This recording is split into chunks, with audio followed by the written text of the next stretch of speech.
Esta es la segunda parte del video sobre el tema Jesús y las mujeres. Vamos a ir retomando algunos de los textos bíblicos y comentando lo que se puede ver allí de esta relación de Jesús con ellas. En primer lugar, detengámonos en ver que Jesús usa ejemplos femeninos también en su anuncio del reino. Miren que esto puede parecer una cosa sutil, pero es bien importante. Por ejemplo, fijémonos en las parábolas de Lucas 15, las parábolas de la misericordia, son 3 parábolas. La primera se refiere al pastor que va en busca de la oveja, la segunda a la mujer que pierde la moneda y se pone a buscarla, y la tercera al hijo pródigo. Normalmente en las celebraciones y en las reflexiones se usa mucho la primera parábola y la tercera. La de la mujer casi no se usa, es menos conocida o no se le da importancia. Aquí queremos destacar cómo el evangelista pone en boca de Jesús, lógicamente, porque no olvidemos la necesidad de interpretar todos los textos bíblicos, pero pone en boca de Jesús 3 ejemplos y uno de ellos se refiere a una mujer que busca la moneda. Eso es bien interesante porque nos deja ver de alguna forma el evangelista que sí hay un equilibrio entre ejemplos masculinos, ejemplos femeninos, y no solamente todo es en lenguaje masculino. Lo que pasa es que históricamente hemos privilegiado muchas veces estas figuras. Ahora, aquí es interesante que la mujer busca una moneda. No es lo más pertinente en estas sociedades donde la mujer ocupa un lugar segundo, que se encargue del dinero. Entonces es bien interesante poner a la mujer buscando la moneda y no solamente pues ocupada de otros servicios. Claro que necesitaban monedas para las compras o lo que fuera, pero de todas maneras es interesante esta relación de la mujer con las monedas. Otra imagen que también nos hace ver este uso de imágenes femeninas y masculinas es cuando Jesús les habla de que no se preocupen porque Dios, así como alimenta a las aves del cielo, también nos va a proteger en todo momento. Y cuando está hablando de eso, entonces pone 2 ejemplos, ¿no? Uno, que lo pone en Lucas 12, 24, 28, pone el ejemplo de los campesinos que salen a sembrar y Dios cuida de esa siembra, pero también pone el ejemplo de los lirios que tampoco ni hilan ni se fatigan y sin embargo Dios también los tiene pues de esa manera. Entonces es muy interesante ver que el oficio de hilar parece que pues es más normal que las mujeres lo desempeñen, entonces también hay como esos 2 ejemplos, eso es bien interesante. Y por último también tenemos otros ejemplos, ¿no? El del amigo inoportuno, que va a pedirle a su amigo y entonces pues por quitárselo de encima él le responde, pero también el de la viuda que le insiste al juez y pues también el juez le responde, pero es para quitársela de encima. Pero aquí, ahorita no estamos mirando pues las consecuencias de la parábola, sino las imágenes femeninas que también están en el Nuevo Testamento, pero que por esa lectura patriarcal que hemos hecho o esa lectura masculinizante, no sé, a veces estas figuras quedan como más relegadas y se ponen menos como ejemplos y la gente las conoce menos. El ejemplo de la viuda que echa las moneditas en el templo y que Jesús invita a los fariseos a que miren ese ejemplo de una viuda que da todo lo que tiene para vivir, es capaz de ponerlo como ofrenda, por pequeño que sea, y que eso vale mucho más que pues todas las riquezas que puedan poner los grandes terratenientes. Son figuras femeninas, no es que estemos simplemente como queriendo descubrir por todo lado dónde hay mujeres para sobrevalorar esta presencia de las mujeres, sino que ahorita nos estamos fijando es en el lenguaje. Ustedes saben que nos cuesta mucho trabajo todavía hoy imaginar a Dios con rostro de mujer,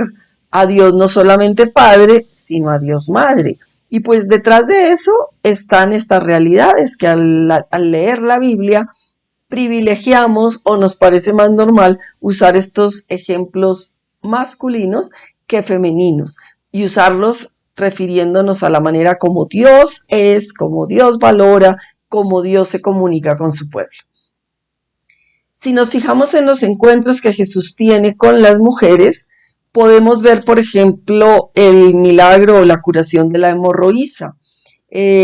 Aquí es interesante ver lo que dijimos antes, pues una mujer que tiene flujo de sangre es impura y ella es la que se atreve a tocar a Jesús. Entonces, esto es lo que ha valorado mucho la hermenéutica feminista. No solamente que las mujeres a las que Jesús cura tengan fe y por esa fe les acontece el milagro, sino las acciones que hacen, las palabras que emplean, que en cierto sentido subvierten el orden establecido en ese momento. Una mujer que ya tiene conciencia de su estado de impureza no debería atreverse a tocar el manto de un varón porque lo va a contaminar. Ella es capaz de hacerlo, o sea que es capaz de romper con lo establecido. Jesús se da cuenta que alguien lo toca y que una fuerza sale de él y por eso pregunta quién me ha tocado. Y ella pues dice que es ella y Jesús entonces ahí sí alaba su fe y le dice pues tu fe te ha curado. Ahí podemos ver, y es una obra que la biblista Elisa Esteves tiene, Mediadoras de Salvación, en el sentido de descubrir cómo estas mujeres, a la hora de la verdad, son ellas mismas las que han conseguido esa salvación, pues no porque ellas sean las artífices de la salvación, pero sus acciones que son capaces de romper el orden establecido, consiguen de Jesús esa salvación. Y entonces, más que alabar la fe de una persona piadosa, de una persona que cree en Jesús y por eso queda curada, es alabar la capacidad que tienen las mujeres de hacer actos de alguna manera subversivos para el momento, para cambiar las estructuras que discriminan, que impiden que una persona pueda hacer otras cosas, como en ese caso una mujer impura tocar a un varón, y ella es capaz de hacerlo. Lo mismo podríamos decir de la mujer sirio-fenicia, una mujer pagana que va a pedir la curación de su hija. En ese texto es muy interesante ver cómo Jesús, la primera respuesta que le da es, yo no he venido a curar a los paganos, yo he venido a los hijos de Israel. Y sin embargo, esta mujer pues le insiste, es que de la mesa de los patrones, las migajitas que caen también comen los perros. En alguna forma, pues dicen que a los paganos se les podía llamar como perritos. De alguna forma lo que la mujer está haciendo es agrandar el universo de destinatarios del reino, como hacerle caer en cuenta a Jesús que el reino que él predica, que se supone que es la inclusión de toda marginación, implica también que esa salvación llegue a todos, en este caso a su hija, que es pues pagana como ella, y que en estricta orden no son del pueblo de Israel, sin embargo, consigue también ese milagro de Jesús. Él vuelve a decir, mujer, grande es tu fe, que suceda como tú quieras. El texto también de la curación de la mujer encorvada, Jesús la libera en sábado, que eso es lo sorprendente, y la llama que ella es hija de Abraham. Bueno, pues todos estos textos rompen con esa forma de entender al pueblo de Israel, con entender la mujer dentro del pueblo de Israel y con la capacidad que las mujeres tienen de ser protagonistas, de acoger esta salvación que Jesús ofrece y hacerla efectiva en sus realidades concretas. En el fondo podríamos hablar que todas estas acciones que Jesús hace están propiciando este cambio de mentalidad que haga posible una igualdad entre varones y mujeres, que haga posible esa manera de ser familia de Dios, no basada en el poder y la dominación, sino en la misericordia. La misericordia va a ser una de las actitudes del reino que rompe con toda esa rigurosidad de la ley, porque por encima de la ley se pone esta realidad de las personas que necesitan la salvación. Lo mismo podríamos decir, que ya hablamos antes del adulterio, del acta de repudio que el judío puede hacer para divorciarse de su mujer, y vemos cómo también en los evangelios Jesús, ante la pregunta que le hacen de que si se puede casar se puede casar otra vez si se le muere el marido, entonces Jesús va a contestar que lo que Dios ha unido no lo separa el hombre. Pero en realidad él no está hablando del matrimonio actual, está hablando de la ley del repudio que puede tener el varón. Entonces de alguna forma está diciendo, los varones no tienen esa potestad de repudiar a la mujer por cualquier cosa, porque ese compromiso que ellos han asumido ha de ser pues para siempre. En el fondo son estas defensas sobre la realidad de la mujer, este ser capaz de ir más allá de lo que la ley dice y en este caso de salir al encuentro de las marginaciones que sufren las mujeres y el responder de otra forma. Jesús lo que quiere es romper con esa hegemonía patriarcal. Otros textos nos hacen ver que el único Padre es el Padre de los cielos, la verdadera familia de Dios es los hermanos y hermanas que cumplen la voluntad de Dios, no los lazos de sangre. Y por ejemplo, cuando Pedro le pregunta a Jesús que qué van a recibir ellos que han dejado padre, madre, esposos, hijos, etcétera, él lo que le contesta, sí, van a recibir madres, hermanos, hermanas, nunca dice que van a recibir padres, porque el reino que él anuncia es este reino de fraternidad, donde en realidad todos son iguales.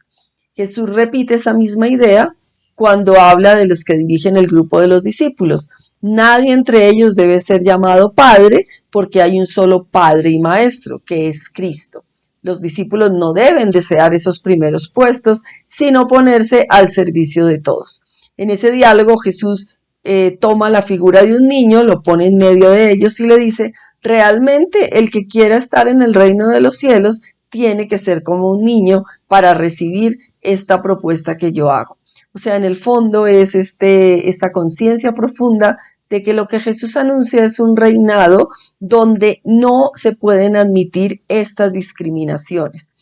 Entonces, digamos con todo esto, por lo que dijimos antes, pues decir que Jesús tenía conciencia feminista, pues es imposible. Eso sería deslocar las cosas de su contexto y eso no es posible. Pero que el reino que Jesús anuncia promueve, propicia y hace posible que se piense de otra manera, que se piense en esta comunidad de iguales, esto es lo interesante. Entonces, más que buscar en los textos si Jesús dijo, si dejó de hacer, lo que hay que seguir como fortaleciendo con mucha fuerza es esta propuesta del reino que exige que haya esa igualdad fundamental. En el tiempo de Jesús se entendió con esos ejemplos que nos ponen los evangelistas, pero en este tiempo se entiende desde las realidades que vivimos. Entonces, por eso la urgencia de actualizar el mensaje de antes a nuestra realidad. Si podemos hablar de verdaderas discípulas de Jesús, pues bueno, tenemos que tener en cuenta que la palabra discípula en arameo no existía en ese tiempo. Prácticamente es una palabra que se va a empezar a usar a partir del siglo II, que va a aparecer en un evangelio apócrifo. Pero lo cierto es que aunque la palabra no se use porque no existe en el lenguaje, ¿qué es lo que nos pasa hoy con el lenguaje inclusivo, ¿no? Cuando pedimos que empleemos el femenino, pues mucha gente acude a la Real Academia de la Lengua y dice, pero es que esa palabra no existe en la Real Academia de la Lengua. Y bueno, de vez en cuando los de la Real Academia de la Lengua aceptan que sí se puede usar el femenino para algunas palabras, como presidenta, maestra, etcétera, que antes como que no existía la palabra porque no se usaba, pero ¿quién le da existencia a la palabra? El uso. Bueno, pues esto pasaba antes y pasaba ahora. No se hablaba, pues allí no hay un texto en el Evangelio que hable de discípulas, porque en ese momento esa palabra pues no está en el lenguaje, pero lo que es cierto es que podemos ver que las mujeres que acompañan a Jesús no son simplemente servidoras, que también los textos dicen que servían a Jesús, sino que también son auténticas discípulas, acompañan a Jesús desde Galilea hasta Jerusalén. Esa es la condición que van a poner los discípulos para reemplazar a Judas, una vez ya Jesús ha muerto y ha resucitado, y lo quieren reemplazar, y ponen esa condición, que haya estado con Jesús todo el tiempo, de Galilea a Jerusalén. Pues las mujeres cumplen ese requisito, y están en su muerte, y son las primeras de alguna forma testigas de la resurrección.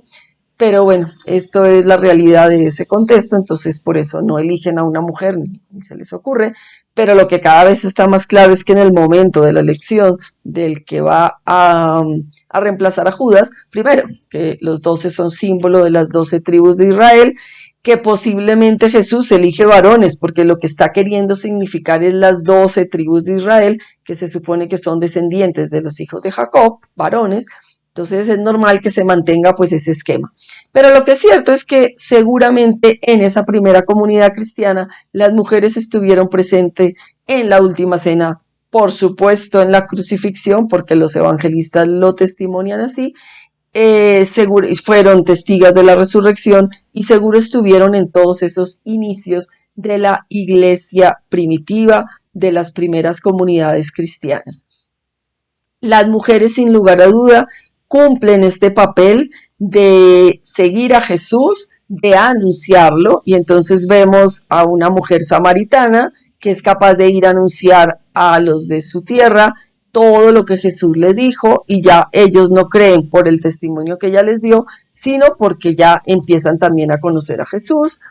También podemos destacar, que eso se ha trabajado mucho en la hermenéutica feminista, la confesión de fe de Marta, la hermana de Lázaro y de María, cuando pues ya ha muerto Lázaro y Jesús, ella le dice a Jesús, yo sé que tú eres la resurrección y la vida. Eso es una confesión de fe, igual que la confesión que hizo Pedro, que nos coloca Mateo,